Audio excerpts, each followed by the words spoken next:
Welcome to the ClassCast Podcast. I'm your host, Ryan Tibbens. Today, we'll be speaking with Jon Hale, PhD, a professor at the University of Illinois. He is the author of the upcoming book, The Choice We Face, The Origins of School Choice and the Demise of Public Education. He also has at least two other books to my knowledge and several publications in The Atlantic, CNN.com, and a variety of other high-quality publications. So we're very lucky to be speaking with him today. Jon, how are you doing? I'm doing well, Ryan. Thank you for having me today.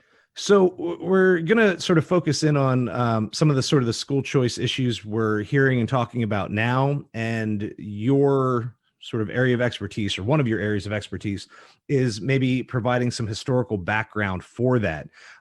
Before we jump in directly to the choice stuff, I want to get two quick questions to sort of understand where you're coming from in terms of your views on education. First, sort of in the broadest sense possible, what do you believe is the purpose of school? Like, what are we doing in education? I think we're trying to do too many things at one time in education. So we are educating, we're trying to educate to create a skilled workforce. We're trying to educate good citizens. We're trying to keep kids out of trouble, right? With some type of, character education. So we're trying to compete and do all these things, or there are several competing goals, right? But I think what we should be doing is to educate well-rounded individuals who can respect a democratic form of government to be able to work competently or gainfully, but at the same time really participate in the public good. So kind of a blend of good citizenship, civic education with skills that you're really going to carry with you to effectively compete in a marketplace. I love it. Yeah, that the more I record and have these conversations, I've settled in. My simple answer is a less thorough version of your own. It's essentially empowering individuals and uplifting communities. Like we need to make you functional in your community to help yourself and hopefully to help some people around you. But as you pointed out, there's a lot of different ways to get there. And maybe some of the strife we see in public education is that maybe we are trying to do too many things at the same time. Is that not just in terms of, say, like curriculum and vision? We do this with maybe funding as well. We've got lunch programs, we've got counseling services, we've got, we've nearly monopolized youth sports, things like that. Do you believe that we would be better at accomplishing the purpose you described if we narrowed some of that focus a little bit? Or do you think that we're too far down that road that school is now the best way to deliver those many different services? I do think we need to narrow it. I think we need to narrow our options, because not everything has equal value. And we have the research to show that and to prove that, but I think we lack the political will and courage to say it sometimes. So we not all things are value. We can't put everything in the curriculum, and we need to really sort it out. And research does point to what works, but also, as we were talking before, funding is a major issue. So I think we need to sort of limit what we do offer and really follow what the research says, but also what our parents want, and just actually take the time to listen to our parents. But then also part of one of the reasons, in my estimation, why we have so many of these sort of competing goals, and, you can't get a dozen administrators and teachers in a room, and in an hour later, you couldn't walk out with an agreed objective, right, like agenda, yeah. Right? That'll lead to, who knows what, it'll lead to physical confrontation, I'm sure, at some point, but potentially. But part of it is we are one of the only quote unquote Western nations that does not have education in our constitution, like a federally protected right to education. And that creates all kinds of chaos at the local and state level, because we do allow all kinds of plans and schemes and, different programs come up. So yeah, limiting and also really stepping up and setting a strong guideline. Yeah. That we'll follow. It's interesting that you point to sort of the constitutional issue. I have a project I do with some of my students. We do it, I don't know, every year, every other year, sort of when we have time. But they basically make an elevator pitch for a constitutional amendment. And the two that seem to be most striking that students latch onto, either to agree or disagree with, is a constitutional right to education or a constitutional right to medical services or healthcare. And just because they understand the value in it, but they're also old enough to understand the cost. And so sure. Those are two that I hear a lot. And the education one, a lot of the kids actually get they're really sort of surprised to hear how little influence, at least constitutionally, the federal government has now with the Department of Education and some federal, funding issues and things like that. There's obviously a lot more influence in the last, say, 40 years, 50 years than there previously had been. But it makes it tough because you now not only have to, as you said, make parents happy, but we have local governments, we have state governments, there's a lot of people with their hand in the cookie jar, which makes it really difficult to make a better cookie jar. Like you got to get some hands out of the way a little bit, but that's a really difficult thing to do when we think about the number of people who have influence in it and the amount of money we're talking about. In your estimation, is that possibly one of the reasons that school choice is starting to look attractive to people, that it would essentially cut down or remove some of the bureaucratic red tape? It simplifies the equation a little bit. Like, do you think that that's part of the appeal to, say, the average parent, that they're just like, hey, we cut these people out and we go? Or are people not thinking about all of those other dynamics? Yeah, I think you're spot on here. I think the appeal of school choice, I mean, the idea sounds great. I love the ideal of choice and what it leads to. The idea that you can choose your child's education and have it somehow miraculously funded in full by the government, and that there's a direct correlation, government providing you what you need to go to a school. So I do think there's this ideal that you're going to cut down on the bureaucratic red tape. When you do that, you sort of simplify that solution. And the second thing we have to point out too is that so many people are disappointed with the public school system. So it's basically, we got to jump ship and get out of this, right? We need our lifeboat here. And this is it. This is our chance to sort of escape this system. So there's two things that I think are sort of appealing to most parents. But I'll just quick point out too, with the bureaucratic red tape, I think when you start looking at the research and talk to a lot of parents, especially in struggling school districts, what you find is, which is also one reason why school choice is so unequal in how it's applied. The second you privatize it or put it directly in the hands of individuals, you're doing the research to find the best schools. You're providing the transportation to get to the best schools. You're finding out, what the application process is, for instance, for magnet schools. You're finding out, basically, you're expending a high amount of social and political capital to find out where the best schools are. And then to get into those schools, it ends up creating a sort of different structure or system, or almost this individualized bureaucracy to get into the school you want. So, I mean, any way you look at it, it requires a lot of work to provide a good education. It's a good point. You're right. Like it maybe eliminates other people doing those jobs, but it does put those jobs all on, say, the parent, or that selection process doesn't go away. It's interesting. You point out like sort of the application process and that kind of stuff. We already have plenty of selective private schools. We already have, say, even public charter and magnet schools that have similar processes that it can be very difficult to get into.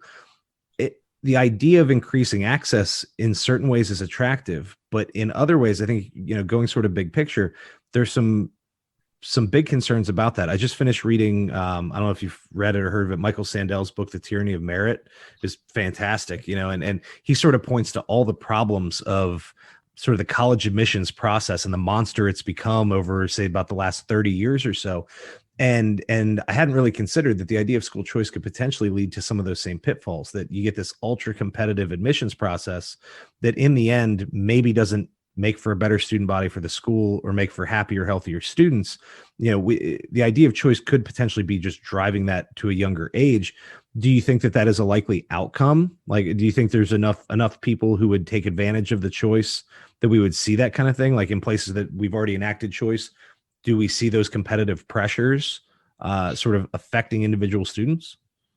You see some of this sort of competitive spirit, right? Changing how we offer schools, how we teach, for instance.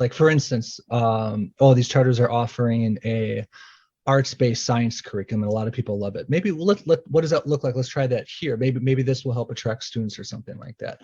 But at the same time, so there's some level of competition, but at the same time, we also see what the research is beginning to show is that in areas where school choice has kind of permeates the entire district or there's plenty of choice, a lot of parents still pick what's closest to them out of convenience, right? Because they don't have the time or the capital to expend to sort of go to the schools that they want, or transportation is limited, or a lot of times they might get into a school but then get kicked out for various reasons. So we're finding that, in other words, like sort of this critique in this notion of meritocracy, that not all is necessarily equal. It's not like we're born with a certain amount of capital that we all have. It's not an equal playing field. We don't all have equal knowledge of how the process works. So we don't have equal access to get to the best schools, right? That it's sort of shaped and conditioned by larger social and economic forces that make the playing field very unequal to begin with. So yeah, choice in many ways just perpetuates that inequality because there's nothing there to level the playing field to begin with. Right. Yeah. That, the idea of equal opportunity is important, but the reality is that you're born into a situation that has already either, accelerated those opportunities or handicapped you in certain ways that are beyond any individual's control, which is difficult. Now, a lot of this has been sort of, somewhat abstract discussion of sort of the current dynamics, but something that you have researched and written on extensively is the history of school choice. And I'm curious, I'm not even honestly sure how to ask the question because I've read some excerpts from the books, but you seem to have sort of competing interests in both sort of the history of race dynamics and education in the United States. And then alongside that, we have this concept of school choice. What's the interaction historically between like, where does school choice come from? And why does race keep popping up as part of this discussion? I think a lot of people can easily point to the the economic issues, right? But race always ends up being a part of this conversation. I think a lot of people are unclear why. You're writing books about the combination. So what's the historical backdrop for the racial sort of tint to this conversation? So that's a really good question. And I'm glad that you asked it because people either tiptoe around the issue, ignore it, talk about without really grasping it. So I think to answer that, we have to just recognize that our entire school system, like our economy, right, is built upon the concept of race, socially constructed notions of race and racism. Okay, so to begin, right, as within the Northeast, as Horace Mann is establishing common schools, they're also establishing segregated schools if they build schools for Black families and families of color. Okay, so the very founding of the public school system, where local communities and states are beginning to provide money, finally in the 1830s and 40s for a public school system, they build a system that's racially segregated. So it's baked, if you will, into American public schools from the very start. So it's not popping up. It's always been there, and it's still there now. So it's naturally going to interact. Yeah. I'm sorry. Oh, no. I have this conversation with students. Sometimes we read some texts related to some of these topics. And I always just point out that the semantics of it, that, we went to the term desegregation, not any form of like unification, like just the way we constructed the word gives you a sense of how ingrained that was, that schools were segregated. Okay, we'll desegregate, not that we'll unify, not that we'll come together. Like there's no real clear language of actually trying to get rid of the problem that was built in. It's just, okay, we'll stop the forced separation. But even with the idea of neighborhood schools, if you're already separated in housing, that carries over pretty intensely to the schools unless you enforce busing. And that's a whole, that we don't have to get into that, but it really is, it's a hard issue to get rid of because, as you pointed out, it's in there from the start. So if that's the case, how does that carry into the 20th century as public schools become more prominent and more universal in the country? So when race segregates the system from the very beginning, right, there's this constant struggle. And Hilary Moss writes about this in the city of Boston, like Horace Mann's city, right? That at the same time that they're proposing common schools, there's also court cases in the state courts of Massachusetts that are talking about the right of Black students to enter what are all white schools, right? And they first say, no, we can segregate, but then they say, okay, you have to allow students of color in, but then there's sort of this housing segregation that they really can't solve. And this blows up with the Boston busing riots in the 70s, right? So it gets baked into the system that throughout the 20th century, right? That when we form common schools in the public school system, at the same time, there's constant resistance to get quality education for students of color. So that these court cases, this resistance, this struggle to deal with this race issue always exists. Like that's just it's as American as apple pie, if you will, that struggle is going to exist. So the struggles that we're experiencing now just means we haven't figured it out, but we've been trying to grapple with this for centuries. That's how it carries over, is that people they want or an integrated education, they want a quality education, and they have to solve or eradicate racist policy. And that's where the struggle is. So we're still dealing with issues that we dealt with, that Horace Mann dealt with. So, I mean, you point out how, the race issues persist because we didn't address them, or we didn't address them well enough. Right.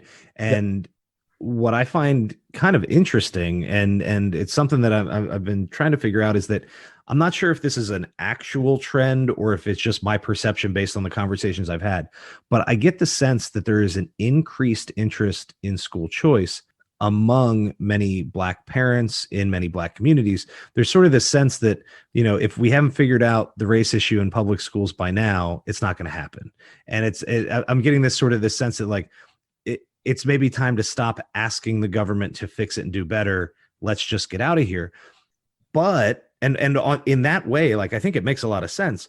But I also think that historically, school choice was very closely aligned with the opposition to desegregation. Like, school choice becomes popular, and correct me if I'm wrong, but school choice becomes popular as an idea, I want to say maybe in the 1950s, 1960s, when people say, I don't want my kids going to this desegregated school, so I'm going to take them elsewhere. And then the push to maybe get some funding to support that.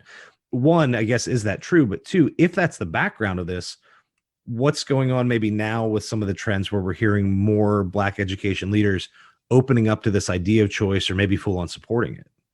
Wow. Sorry, it's like three questions at once. I apologize. Yeah, but when that's sort of the essence of my book, and it's about 220 pages. I still feel like I need another 220 pages to even begin to fully address that. So to start with, yeah, it's true that, first of all, so Ryan, you're exactly right.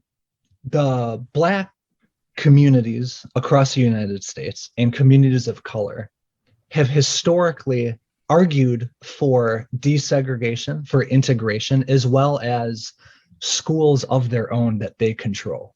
Okay.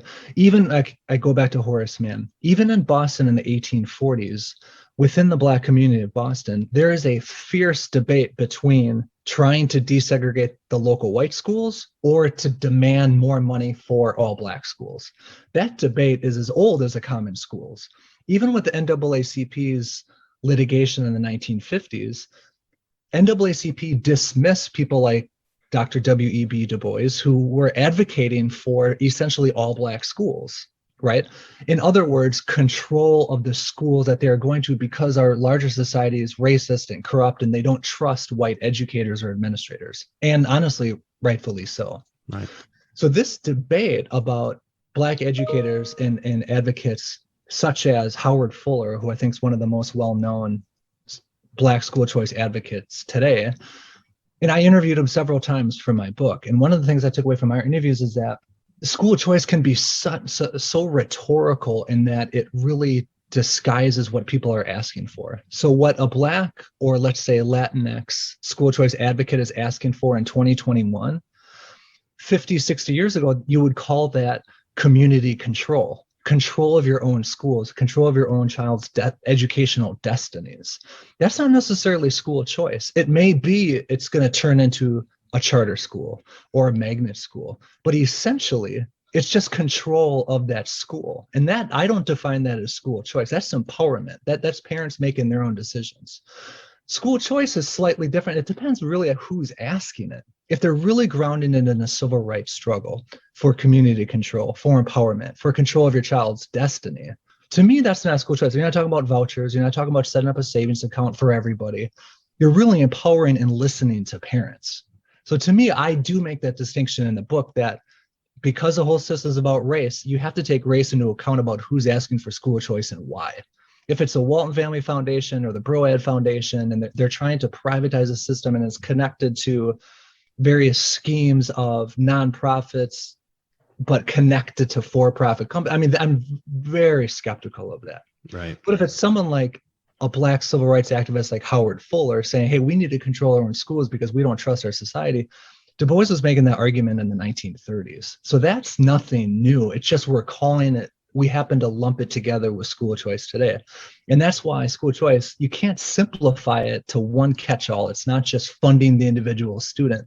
Our system, as a teacher, right? Our system is far more complicated than a catch line, right? I mean, it's so political, it's historical, there's much more to that. So race has always been there, and it's different when people of color are asking to control their own schools. That's not necessarily school choice. Yeah, and you're right. I mean, it's easy to, I don't know. I think that this is a field, sort of the educational field in general, that is rife with platitudes.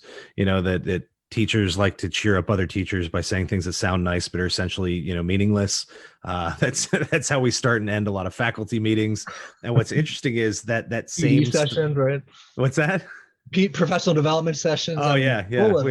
You find a sentence or two that works, and you just keep ringing that bell. But I think what's interesting is that we're starting to hear some of those same phrases coming out of school choice advocates, which is interesting because in certain ways it's mirroring this idea of, simple lines like do what's best for the students, which is great, except that, like, what does that mean? Like, do what's best for the student? That means any one of a million things, depending on the context or who we're talking to. And so that's where, maybe to your point, the conversation itself is changing, like the words we're using, but maybe the actual broader debate isn't. When you think about who has influence in local schools, there's always been sort of this push and pull between how much of this should be local school boards, or, the parents in the community versus, say, state government, federal government, et cetera. You have written a book, two books, I think, right, where you address the concept of freedom schools. And this is something that I am admittedly woefully undereducated on, but my very limited understanding is that ties in pretty closely with what you were just talking about, sort of the community schools and that sort of degree of local control. Just for, say, anyone who's listening to this and they're going to check out your books, or maybe to give a concrete example of the schools you were just talking about, what are freedom schools, and how does that relate to either whether it's choice or maybe just to, say, Black community leaders want to do the best thing they can for the Black youth in that individual community? Great. Yeah. So freedom schools, I mean, historically, they go back to Reconstruction, when the Freedmen's Bureau was establishing schools for recently freed communities, or more accurately, when formerly enslaved communities were establishing schools for their children, right? They oftentimes called them freedmen's schools or freedom schools. So we begin to see that sort of nomenclature develop in Reconstruction. But freedom schools, as we know them today, develop in the 1960s as an act of protest against state segregated systems, where communities, largely Black communities in the South, pulled together to establish a school that focused, we call it today, civic engagement, but very authentic and genuine civic engagement. So they were teaching children and young adults about the process of change in a democratic society, canvassing, registering to vote, proposing new legislation, challenging, speaking truth to power. I mean, just the act of speaking out and speaking up, right? So it's basically schools, alternative schools to the public system, built on empowering communities to challenge and change the status quo. They were held in churches. They were held in schools during the summer. They started out as a summer school program. Oftentimes, they were an instrument of protest. If you're boycotted in a school, oftentimes, let's say students were suspended when we begin to see the school-prison nexus in the 1960s. They pull them out to protest unfair disciplinary procedures. They form a freedom school to kind of keep up the academic schedule as their kids are pulled out of school in an act of protest. So these are really schools that are grounded in the notion that education is one, inherently political, and as such, you have to instill or inculcate a political skill set that you can use to challenge the society that's actually oppressing you. Okay. Yeah. Well, with that idea, just real quick, I mean, that would essentially function as a private school, right? I mean, like they weren't receiving any public funding, so this is something you have to kind of do on your own. I'm just curious because the way you describe that, I've recently spoken to Jennifer Berkshire and Tina Groger, who both have, books sort of related here. And when I ask them about, what's their ideal school, which we're going to get to your ideal school here in a few minutes, but they both describe something very similar to what you just described, in the Freedom School, except their idea was that you could do this through public schools. And now that I'm hearing you sort of say that, like both with the historical background of it, but also thinking, how do you take something like that to scale? Is that a vision for schools that you think is in any way functional or practical? Because in the setting in which you just described it, that makes perfect sense. And when we talk about at large scale, like, is that a functional way to run a school for, whatever, 50 million, 53 million kids, whatever we have in schools right now? Like, is that something that is an isolated, targeted practice that works? Or does that have merit for everyone? So the Freedom School idea has evolved since the 60s, and the Freedom School still exists today through Children's Defense Fund in DC. They run a national program every summer. And now it's been distilled to a sort of freedom pedagogy, right? You open with Harambe, it's culturally sustaining curriculum. It's parents empowerment, working with the parents to establish a curriculum and things like that. So that model, when you look at it, is sustainable, and you can work that into 50 million plus children's curricula that they're studying and that they're taking, and you can work this into the millions of teachers in our public schools today, and staff and supporting teachers and whatnot. So the model does work because it's an idea of civic engagement and empowerment that can guide parts of our curriculum. Now, necessarily, we're not talking about another insurrection. We're not training people to go take the Capitol by storm. We're not saying that, right? But times have changed. And I think today, just demanding a quality education with highly qualified teachers who are paid a professional salary, that is a new sort of civil rights question. So what do you do to do that, right? I think you can work that into the curriculum. So the Freedom School idea as practiced today is a way of thinking about our students, our parents, the communities we're trying to serve. And I think when we look at it as a new way to sort of frame our approach to schools, that is, in fact, it is very applicable to schools today. Yeah. And I mean, when we do things like that, even in my English class, like I said, we do a quick elevator pitch for a constitutional amendment. We do a policy proposal for some variety of criminal justice reform. Like, the kids really latch onto it. So, I mean, I don't think it's none of my concerns would be about sort of buy-in from students or the functionality there. I just think about, how you scale out that idea, because in my experience, the people who over the last few years seem to advocate most loudly for greater civic education tend to do it from a very conservative political viewpoint. And so I think the idea of what is a civic education, like how much of this is active and you're participating versus how much of this is learning your history and being respectful of it. Like, we can all say we want, better civics education, but like there's this slider between sort of the two poles of like understanding it passively versus like this active involvement kind of piece. And so again, that might be like different visions for how we would enact it. Since I brought it up maybe a little early, I'm just curious, thinking about all the different things that we could do with a school for you, whether it's freedom schools or magnet schools or traditional public school, whatever you're thinking. If you were given the opportunity to run your own school, like you were given a building and a budget, and it could be whatever building, you could go out in the forest, whatever you want to do, but you have to, you got to have 1,500 kids or whatever in there. What to you would be sort of the ideal school that you would feel good about running and offering to a community? Like, what should school look like in your mind? So it's a really good question. I love it because it allows us to think creatively, which, the academy doesn't always let us do. So I think, with my school, let's say it's $1,500. Well, one, I wouldn't say it was my school. I'd be working with ideally the parents and the teachers in the community. So it's who you empower. I think the school ultimately should be determined by, and it's difficult, but what actually listening to our children, our students, right?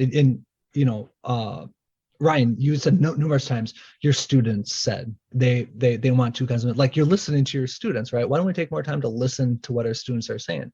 They're smart, capable, future citizens, at least, of these United States. They kind of know what's going on, and they know what they want, right? They can articulate that. Let's listen to what they're saying and base a curriculum around that. It's also listening to our trained professionals, our teachers, right? And I think ultimately they would pick a curriculum that fits some type of state and or national standard about what should be offered. So let's offer an academic and vocational curriculum that our students and our teachers, as well as our parents, want. So let's start there. And then at the same time, so how do you fund all this? Well, I would think the federal level needs to step up and say, you can't go below this level of a salary for a teacher. You can't fund your per student expenditure can't dip below this. It has to be that. And they set the guidelines, and if necessary, the extra funding to help states meet that guideline. So sort of a collaborative effort, a school determined by the interests and needs of that specific community. So you keep the local flavor there, right? Reach consensus. You get the federal government mandating that that state will equitably fund that school, right? Mm-hmm. And then at the same time, I would like to think of my school as part of it. This is coming out of the sort of civil rights freedom school tradition of Dave Dennis with the Algebra Project. We'll talk about this a lot. A PK 16 pipeline that school, whether it's a high school, middle school, is connected to a quality education pipeline. So everyone's working together to get our young scholars to college or vocational associate school, whatever, if they want, right? So it's part of a process where you see the longevity, the longitudinal trajectory of each student as well. So I know it's kind of vague, but I can't tell you, even in my umpteen years of research and teaching or whatever, what works best, because it really depends on who you're trying to serve. So until you give me this school, and until I get in there, get to look at the community. Yeah, listen to what I'm saying. And may I just quick illustrate that with the point. Like, it's going to look different in the mountains of Eastern Tennessee versus Charleston, South Carolina versus, Seattle, Washington, right? It just very much depends on what your local context is, which is one of the great things about the United States is we are allowed to localize it. So we got to listen and start there and then build it around that. Yeah. And I love it because that's, it's an idea that's come up in several of these conversations, that there needs to be, or there should be a strong local sort of influence, because, say where I live is an agricultural community, very small town, but we're literally like just over the mountain from what you would consider Northern Virginia and sort of the very wealthy DC suburbs and exurbs. And what the local school needs to do here, like we have one high school for the whole county, and people have this concern about, if we overeducate these kids, they leave, they go to college, they don't come back. And it's not that you ever want to not educate them or provide the opportunities, but maybe that community school needs to have different targets and different programs than, say, we travel 30, 40 minutes east and we're now in wealthy suburbs. And not every school has to be the same, but exactly. maybe we need some sort of general framework, and whether that be through funding or I'm actually, I'm probably in the relative minority of teachers. Like, I like some standardized testing. Like, I think it's good that we track some, can you read and do some math? That's important data. We maybe overdo it with the testing sometimes or in certain subject areas, but like, if we could figure out what are those clear goals, back to that first question of purpose, what is that purpose really trying to achieve? Focus on that. Like, that's the piece we enforce everywhere. And then maybe let the local communities sort of, as you said, pick their own flavors on top of that. Like, we don't necessarily need to standardize everything to think that we're doing a great job. That top-down kind of standardization, I think, has to do with what's easy to administrate or what's easy to make a predictable budget for. That doesn't necessarily say what's best for the individual students or the communities that we're trying to serve. Do you think that vision is possible? Well, of course it's possible, but do you think that's realistic? Like, do you think that there's a point during our lifetimes where that kind of thing could even possibly become realistic in the United States, given the political climate we're dealing with? It depends on what time of day you catch me or what day. I mean, can be so cynical, but then optimistic at the same time. As you said, I mean, it's definitely possible, but I just think our country, historically, schooling has been tied to the well-being of the public good. I mean, from Jefferson to Horace Mann to Du Bois to even Booker T. Washington, right? I mentioned Howard Fuller. Everyone's talking about, like, they want our society to improve, and they know we know education is connected to that. I think the desire is there. I think that there is a mistrust of both a large federal government, and then there's also distrust of local people on their own. Local people, whoever they are, whatever race, creed, color, religion, geographical location. There's distrust all around, mistrust too.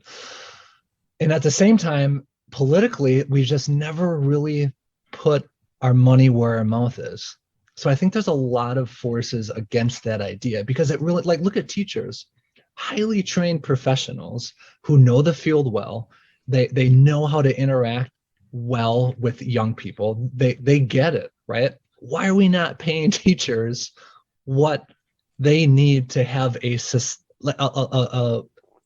good living, where they don't have to worry about second jobs, where they don't have to worry about getting sick by showing up? I mean, just why aren't we really paying teachers what they deserve? And at the same time, why aren't we looking at schools as actual empowerment? And actual empowerment, I think sometimes school choice advocates don't necessarily always hear that what that means, which is actually empowering through jobs by working with the local community in the schools, whether it's in terms of discipline, setting cooperative study with business, right? I mean, bringing the community in, empowering them economically, and giving them a place in our schools. So I think that the idea is so possible. We just lack the willpower, and a lot of that historic mistrust really makes it difficult to enact a vision like that. Yeah, and not to make this a today political conversation, but over the last 5 years, 6 years, we've heard enough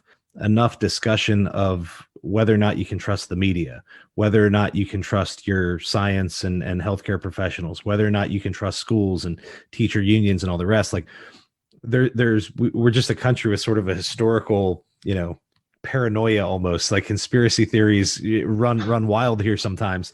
And I think that maybe we've had people fan those flames recently, but and you could argue, at least on a couple of fronts, maybe with good cause, but a lot of that is probably unfounded. If it seems like that vision for that sort of blend of local control but reasonable government oversight, or federal oversight, is possible but in certain ways far-fetched, then how do we explain the growing momentum of school choice? Like a lot of the things you talked about, with teacher pay, or I'm starting to come around. I hope I'm not peddling my own conspiracy theory, but I think it's interesting that 20 years ago, some of the people who were pushing hardest for increased standardized testing and teacher and student accountability, school accountability, are now people who are speaking pretty strongly for school choice. And I'm wondering how much of that was improving public schools with the data versus how much of that was just sort of poisoning the well. Like, let's get the numbers so that we can use the numbers in 20 years to sort of undermine this and go to choice. School choice is a movement that has built momentum and that seems politically possible, but it's a major departure from what we're currently doing. What you and I just described a few minutes ago, or what you described a few minutes ago, isn't that big of a departure from what we're doing, but somehow it feels a little far-fetched. Why is it that school choice suddenly seems like something that could actually happen, and the other idea seems like something that would be nice, but maybe not? Like, how did that momentum come about, given the severity of the change it would require? So the problem is I think there's a disconnect between I think the most ardent school choice advocates are advocating what we're talking about. So I think the current school choice debate is grounded in what it means to people in the past, that this is a solution, or this is a strategy that developed after desegregation. And Virginia is a case in point, from the journalist Leon Durr and lawyer, to Prince Edward County schools, to Virginia being one of the first states to pay for private tuitions to cover private tuition to get kids out of that system, right? It's grounded in this. And that is ignorance of what that history is and denying it, or to say, oh no, we're past race doesn't play a role. If you can ignore that, you're not talking about working with all actors at the table to create a better solution, because you're missing why children and why parents need to be at the table with teachers, right? I think you're missing that aspect. And also there's such momentum because you're dealing with actors and money that aren't necessarily for empowering communities that they don't trust, right? I mean, it takes a lot of trust to say, yeah, we're going to work with parents and provide jobs and bring them into the schools, and we're going to listen to our kids and build a curriculum around that. I mean, that's not something that school choice essentially promises, right? They're not talking about a holistic, comprehensive reform package. They're talking about funneling money to parents and letting them choose. That could connect in a lot of ways, but it's essentially very different than like a holistic, comprehensive reform. And that there's momentum around that, the idea of funding individuals, not institutions, but there's no momentum around let's fund more money into a system that bring more people to the table and determine at the local level. Yeah. And it's a tricky idea because on its face, choice sounds so good, right? That like, It why does. shouldn't why Yep. shouldn't parents be able to choose this thing? Why shouldn't they have that influence? And that idea of like funding students or funding families rather than what's the tagline? Fund families, not institutions, or Yeah, fund or students, something not like that. something Yeah. like that. Mhm. And so, and as a line, I think it works. It sounds okay, but maybe the reality is that it doesn't create the kind of freedom that maybe better focus or better local control in public schools could, because every time somebody goes, well, but if the parents can pay, if the parents can just leave, the school's now accountable to them. And I'm every time I hear that, I think if there were enough if there were enough choices, if there were enough schools and they could actually stay open long term, like that might be true. I think the reality is, if you've ever sat on the phone on hold waiting to talk to someone at Comcast, or you call your cell phone company and complain, and they don't really care what you say because you only have about four options and they're pretty confident you're not going anywhere. My concern is that school choice essentially gets you to that point, and there you don't even have the ability to vote for the school board, or you don't necessarily have a voice in it. A lot of people feel disempowered in the current public school system, but I'm not sure that school choice in the long run makes a better situation. Like, do you see what I mean? Like, is that consolidation concern realistic? Well, and it's tricky because school choice doesn't prevent that option, but at the same time, I'm not saying, and others aren't saying, well, the public school choices or public school option is working really well. The public school system is where it's at. It's not. They don't empower local communities. They don't empower students. They don't empower parents. But by law, following history and following research, those are the spaces that have to be transformed, because those are the sort of public spaces in which this larger social reform and political reform can happen. It's in a shared public space. It's not through an individual family, whether it's homeschooling or a private school or a church basement or a charter school out in the hills somewhere, right? It's really whether it looks like, it's a shared public space that's connected to all these levels of government. Like, that is where the change has to happen. Individualizing and privatizing it leaves us further apart. There's no shared common space where we can come to consensus about what we need to do. Right. And school is one of the only places I think where that happens. I think about that I see students, from all over the world. I see rich kids and poor kids and students with amazing, say athletic abilities and severe disabilities. And there aren't many places outside of a public school where you can go and actually sort of bump into everyone in your community. I mean, at this point, we don't even all shop at the same grocery stores. I mean, in my county, there's only one. So we shop at the same grocery store, but in most places, you're going to sort of these localized services that really, to your point, it doesn't weave a nice sort of social fabric. We're not we over the last year, how many times have we heard the phrase "we're all in it together"? And I'm not sure that that's something we actually live out. And school choice probably isn't something that supports that idea, if that's something that's important to people. With regard to that, sort of how I said, like the different grocery stores, different schools, whatever, how is there a way, aside from forced busing, which is in some ways makes sense, but is controversial and at a minimum inconvenient, in others, but outside of, say, a busing sort of issue, is there a way that schools can improve on sort of the housing segregation, the economic segregation that already exists? It's easy to say, I don't want school choice when you're sitting in, say, a nice suburban neighborhood with a good public school. It's hard to tell someone who's in a poor community who's sending their kid to a rougher school that they shouldn't have that choice. Like, I struggle to tell someone that they shouldn't have choice when maybe they might need it more than I do.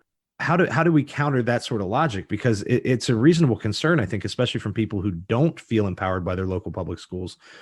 Is there a way to overcome those other sort of social hurdles that are creating the disparities between our current public schools?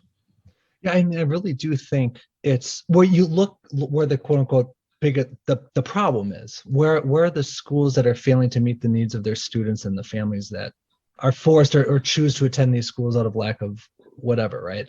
Start there. So there's not a one size fits all approach. I think the suburban schools are doing just fine. I think the private schools are doing, I mean, it depends where you are, but are doing just fine. So it's not, we don't need a one size fits all because not every school is failing. We have this idea that all public schools are failing, but that's not true. But there's some that are. So it's starting at that, again, what Dave Dennis and Bob Moses and Judy Richardson and other call the bottom quartile. Start there, talk to people, find out what's going on, and then empower them. That means actually spending more money than we currently do. And it's not given the same across the state because it's not an equal playing field. So you start with an equitable funding structure. And I think if you do that, if you start to empower those who are attending schools that need the most support, you can begin to create a system where you begin to see how schools can work, right? So that's not a choice model that's going to do that. It's going to take really a concerted effort to direct money. It's actually then going to, in some ways, be a polar opposite to school choice. Increase local, state, and spending on specific schools that are oftentimes majority Black, brown, or low wealth schools, and saying money is going to here. Some people call that reverse discrimination or, something like that, right? But you start there and you empower that option. And then I think you'd really start to see people are going to follow where the good ideas are, where the good schools are. I think if you start to do that, you're going to start to see a turnaround in attitude and also finding a curriculum that really works. You're going to find teachers that are paid well and very content to work in the quote unquote worst schools in the country. But it requires a political and financial investment that just people are unwilling to make. So I think it's possible. Yeah. And are we ready to do that? Yeah, well, and that's I hope so. I mean, that is essentially the point of this podcast is to sort of talk about the ideas that can lead in that direction. So I got sort of one last question, and then we'll get ready to wrap this up before long here. But I'm curious, in the subtitle of your upcoming book, The Choice We Face, the second half of the subtitle is The Demise of Public Education. And I'm curious because I think to a certain extent, like you just pointed out, we have this sort of sense, or there's this ongoing conversation that accepts the premise that public schools are failing. Like people don't challenge that enough. Look at the data. Schools aren't doing well. And I don't think that that's the case overall. I think schools could do better. Absolutely, we can do better. But most schools aren't what we would call failing by any stretch of the imagination. But I think that we're maybe quick to accept the shortcomings.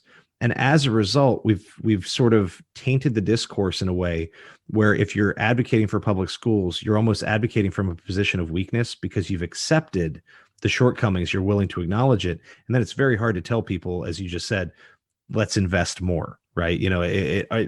People start asking the question, are we throwing good money on top of bad? And so the second half of your book's title is The Demise of Public Education. With that, do you think that the quote unquote demise of public education is something that's sort of a boogeyman in our heads from, say, people's political will for choice or whatever it may be?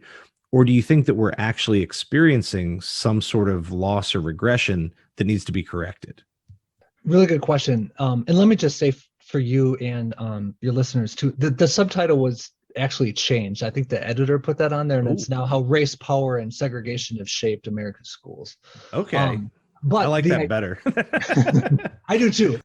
But the idea is the same, and my argument is the same, which is the idea of choice, which is essentially privatizing our options, leads to the demise of public education. Because my argument is that school choice isn't just a set of policies such as vouchers or charter schools or online programs. It's an ideology. It's a way we look at schools. It's a way we think about schools. And if you buy into choice, you've bought into the fact that our public schools are worthless, not worth investing. Let's pull out. Let's just scrap this system altogether. And the most ardent choice, I think, would actually argue that they shouldn't invest at all in these public schools. It's only families and let the money follow the families. That choice leads to that destructive sort of thinking. So yeah, in some ways, choice does lead to that because the strongest advocates will say, I don't want anything to do with the public schools. Or if they want to, if they or families want to choose a public school, let them choose that option. But you're setting it up for failure. So when you buy into that ideology that let the families choose wherever they want to be, you're dismantling the system, because with the second that the money starts to follow the students, you're taking out that public option and you are disempowering that shared public space and that shared public good. So it is a dangerous, at times toxic ideology. Because I think when you really look at it, there's a fundamental belief that our system has already failed. But if you give it a chance, you see that there's a lot of potential there. That is, talk to teachers, talk to parents, that there's a lot of solutions that are working right now. It just takes a bit more investment to take your courage to send your kids to a public school, which my wife and I are doing, and to make it work. Yeah. It starts to feel a little bit like, the baby in the bathwater kind of deal. Like, we can do this better, but there's so many pieces of this that are working, or that can work, that it's hard to imagine reinventing the entire system in a way that is going to be equitable, or more equitable than what we have. Like, we already have problems. I'm not sure I'm hearing a lot of solutions that are likely to do better. Right. That being said, there is appeal to it. And so that, as we said before we started recording, I'm sort of hung up on this, where I have concerns about the long-term social impacts of choice. But in immediate sense, like, I think the idea of allowing students, especially as they get to high school, to specialize a little bit more, or empowering parents to have a little bit of freedom. And, I don't like this school, or there's my student might have this opportunity. It's hard to ever tell someone that they shouldn't have the opportunity, or the access to these things. I just think that the way we go about talking about choice doesn't create any of the sort of, there's no sort of regulation, there's no sort of structure that ensures that any of our current problems are going to go away. You can say, hey, you get choice, but you get all the same problems, and maybe more on a long enough timeline. And that's where my concern really is, that I understand the appeal. I just don't know that appeal of the immediate choice is worth the things we'd be forfeiting in the long run. And that's why I keep trying to have these conversations, because I feel like eventually I have to pick a side of the fence, and I'm leaning, noticeably in the direction of public education, but I understand the appeal to the other side. And that's a hard one. You're right. Like, do you really want to throw away what you have on the hope and the prayer of choice? It's also like what you're saying, or what you've said about listening to students and the ideas. Like, the constitutional amendments, I think, is brilliant that students are saying that. Like, why are we, actually empowering that idea? If we labeled, parental empowerment, student empowerment, right, some ideals of choice, but really get at who's being empowered. They talk about empowering families, but in relation to what? Themselves, by themselves, out of a social and political context. All of a sudden, it's ignoring the reality of, what are we here for? Are we really going to work together? Right. I mean, it's really it's more about, I think, empowerment and empowering those who've never had it before. And that is going to lead, that's a civil rights solution. Empowering those who've been disenfranchised throughout history. And I would actually lump teachers into that mix, because look how school choice oftentimes disparages teacher unions, or teachers walking out or striking. And depending on where you are, I think they'll say it's for their own salaries, but they need more, teachers need more money, right? I think so. If you look at who's being empowered, who is really being empowered by choice, I think you're going to see that it's not leading toward a shared public space that we all need, especially at this moment in time in American history. Yeah. And then from the teacher perspective, the idea of being able to work at a school that maybe more, better matches my own philosophy or style or whatever it is great. But aside from at the most selective and most expensive private schools, I don't know many private school teachers that are, have a pension or better health care or things like that than I have.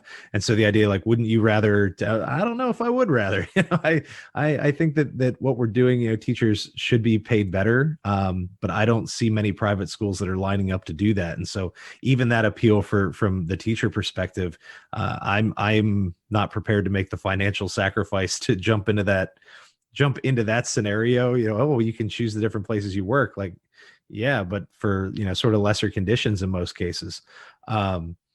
So, all right. So I sort of do usually an open mic, and then I've got a sort of question about just general sort of recommendations, books, movies, and that can be for fun or for academic purposes. But as you pointed out, your book's, what'd you say, 220 pages, right? Something like that, yeah. And you said, you easily could have done another 220 on it. We've hit a lot of big ideas here, and in all likelihood, I probably dropped the ball on a couple of questions, or maybe we missed something. before we get into sort of the wrap up with some recommendations, is there anything that you want to cover that we didn't, or maybe I sort of moved us off of too quickly that you want to clarify before we wrap up? You get sort of a little open mic. Like, is there anything you want to just share with the listeners? I want to say, and maybe just, well, talking to your listeners, Ryan, but also you too, in the sense that looking at teachers and their role in this, and I really do think one of the misunderstandings or misconceptions of choice is many times it blames a teacher, and I inherently respect teachers. I was a teacher, am a teacher, work with teachers, right?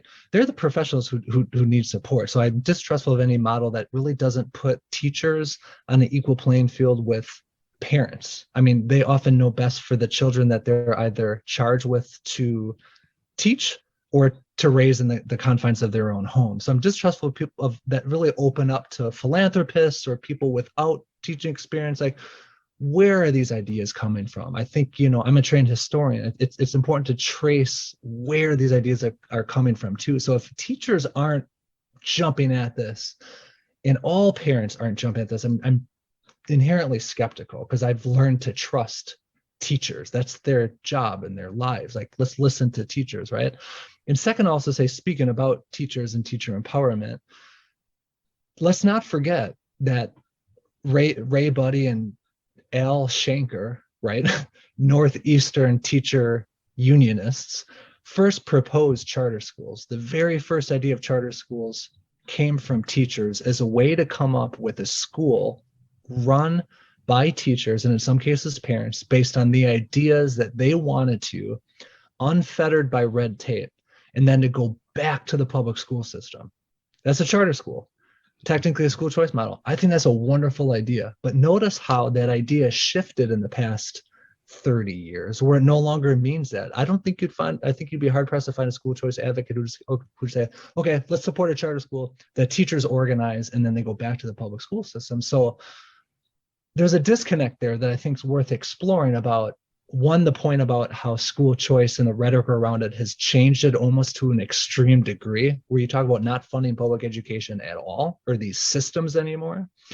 And two, I already said it, but second point is, where are our professionally trained teachers? How come they're not at the table? How come parents and children who are in our worst performing schools, why aren't they at the table? So give me a model, and if you call it choice, great.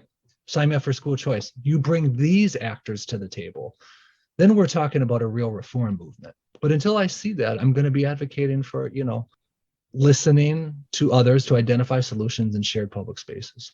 Yeah, you're right. Never really thought about it that way, but there seem to be an awful lot of economists in this discussion of choice. There's a lot of economists and maybe religious and private school leaders, and you don't see too many people who don't stand to benefit financially jumping into leadership positions. You'll hear parents advocate for it, but that's usually out of the immediate concern for their children. At the policy level, you're right. There's a noticeable lack of professional educators maybe in that discussion, which I'd argue that maybe sometimes we have that same problem in public schools, but in different ways. Ask me what we should be doing in my class once in a while. So great points. So last question that I ask everyone, and you can do a little bit of anything you want with this. Of course, plug your own books and your own work, but a couple of books, couple of movies that you think people should check out, whether it's to inform this conversation or just for fun. I've gotten lists of baseball movies, and I've gotten professional development books and whatever. So what are some things that you would like to promote or recommend? So I think with books, I'll just point to books that were so influential to my development as an educator.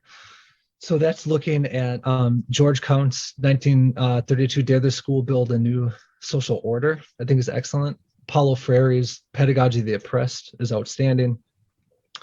Miles Horton, his autobiography called The Long Haul, about education for social change. All those books about education for social change, essentially. And then also Septima P. Clark's Echo in My Soul is outstanding. I mean, these authors and educators are putting forth really good ideas that show, I think, kind of what we're talking about as a potential solution. has so much history and momentum that we really don't pay attention to because we're not in the halls of Congress with these ideas. But there is a lot of momentum from the bottom up for these ideas. So I think that those lists of books, I think, help capture that. Now, for movies, I think, or TV or whatever, I watch it, I guess, when I can to relax and things like that. But I think was recently taken or really impressed with. It's a series called Small Axe, and British show. Steve McQueen is a director. Put forth, I think it's 4 or 5 parts, and it's really good in centralizing the Black experience in the UK. Steve McQueen centralized the Black experience in the UK, and it's powerful because I think the United States becomes fixated on a show like The Crown.